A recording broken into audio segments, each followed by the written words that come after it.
Kemudian hijrah Nabi Muhammad SAW yang kedua, yaitu dari kota Mekah ke kota Madinah.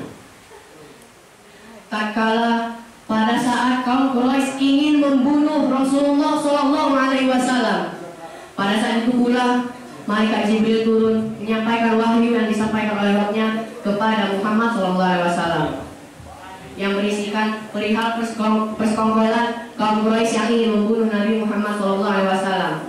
Pada saat itu pula Jibril menentukan momen-momen yang tepat untuk berhijrah, bahwasanya Allah telah mengizinkannya untuk berhijrah. Jibril berkata kepada Nabi Muhammad SAW, pada malam hari ini janganlah kamu berbaring di tempat tidur yang biasanya. Keesokan harinya, pada saat itu Nabi bertolak ke kediaman Umar bin Khattab. Pada saat itu pula Aisyah berkata, kami hanya duduk dan menikmati hari yang cerah ini. Kemudian datanglah seseorang kepada mereka. Itu Muhammad datang dengan menutup kepalanya. Muhammad tidak biasa yang datang seperti itu. Kemudian Abu Bakar menjawab, ibu dan bapakku adalah tebusannya. Demi Allah, Muhammad tidak pernah datang seperti itu kecuali dalam hal yang penting. Kemudian Aisyah berkata, Muhammad datang dan meminta izin untuk masuk, dan beliau pun dipersilahkan masuk.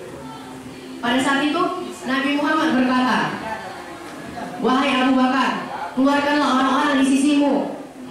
Kemudian Abu Bakar menjawab dengan tegas, mereka semua adalah keluargamu, wahai Rasulullah.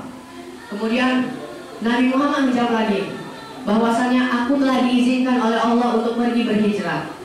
Dengan suara yang lembut, Abu Bakar bertanya, apakah kau ingin aku menemani untuk berhijrah? Nabi Muhammad menjawab, ya.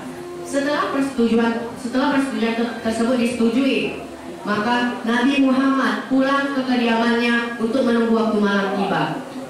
Sedangkan kaum kafir Quraisy pada siang harinya menggunakan waktu siang hari itu untuk mempersiapkan diri mencelakai Nabi Muhammad SAW, karena mereka telah mengetahui kebiasaan yang dilakukan oleh Nabi Muhammad SAW, yakni pada permulaan malam Nabi Muhammad tidur, dan pada tengah malam atau 2/3 malam Nabi Muhammad akan keluar ke Masjidil Haram untuk melaksanakan sholat di sana. Para kaum kafir Quraisy telah yakin benar bahwasanya Rasulullah akan pergi. Mereka dan pemuka mereka, ini Abu Jahal, berdiri dengan kesombongan, dengan keangkuhan, dengan mengatakan, merendahkan Rasulullah SAW. Muhammad telah mengklaim kalian bahwasanya jika kalian ingin masuk agamanya, kalian akan menjadi raja bangsa Arab dan non-Arab. Kemudian dilanjutkan dengan hijrah Nabi Muhammad dari rumah ke Madinah. Walaupun telah dipersiapkan dengan serapi-rapinya rencana kaum kafir Quraisy tersebut, tetapi tetap mengalami kegagalan total. Pada malam harinya, Rasulullah SAW mengatakan kepada Ali bin Abi Thalib, sahabatnya, wahai sahabatku, tidurlah di tempat tidurku, dan kenakanlah burdah yang sering aku pakai. Niscaya kau akan terhindar dari perbuatan mereka yang keji. Pada saat itu Ali bin Abi Thalib tidur, sedangkan Rasulullah telah berhasil keluar rumahnya dan menembus barisan-barisan orang kafir tersebut. Dan pada saat keluar, beliau menggenggam tanah dari al-bato dan menaburkan ke kepalanya. Pada seketika itu Allah mencabut pandangan mereka. Dan pada saat berjalan, Rasulullah menyebutkan firman Allah yang artinya,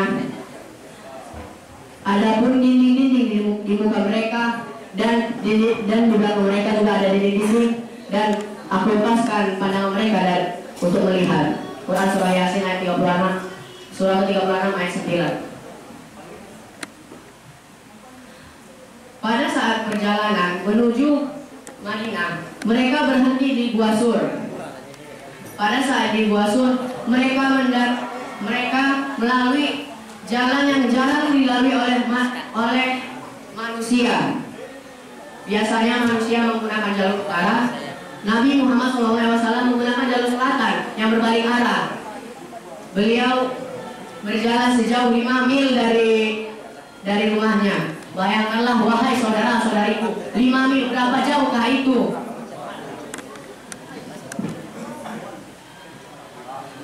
Dan jalan yang dialami oleh Rasulullah bukannya jalan yang biasa. Melewati rintangan, jalan becek, dan bebatuan yang terjal. Dan pada saat itu Gua Sur berada di atas dengan puncak yang sangat terjal, hingga kaki Rasulullah SAW lecet. Pada saat itu pula mereka sampai di pintu Gua Sur, dan Umar mengatakan, "Wahai Rasulullah, kamu tidak akan masuk sebelum aku masuk pertama."